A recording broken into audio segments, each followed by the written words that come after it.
ஓம் முருகா சரணம். வாழ்க வளமுடன். வெற்றிவேல் முருகனுக்கு அரோகரா. இன்றைய நாள் இனிய நாளாக அமைய எல்லாம் வல்லப்பன் முருகனின் அருள் அனைவருக்கும் கிடைக்கப் பெறுக. நாம் வாழும் வாழ்க்கையில் நாம் வாழ்கின்ற நாட்கள் மிக குறைவு. அதில் வருந்துகின்ற நாட்களே மிக அதிகம் என்று அப்பன் அருளுகின்றார். மேலும் சொல்ல முடியாத சோகங்களும் நினைவுகளும் ஒவ்வொரு மனதிலும் உண்டு. யாரும் மறந்து வாழ்வதில்லை, மறைத்துதான் வாழ்கின்றார்கள் என்றும் அருளுகின்றார்.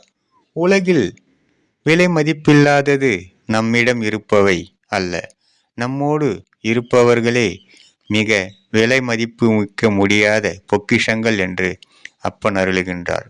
அப்பன் அருளால் சகல செல்வங்களும் பெற்று வளமுடன் நலமுடன் வாழ எல்லாம் வல்ல முருகன் அருள் கிடைக்கப் பெறுக. ஓ முருகா சரணம். முருகனின் மகன் ரவி முருகன்.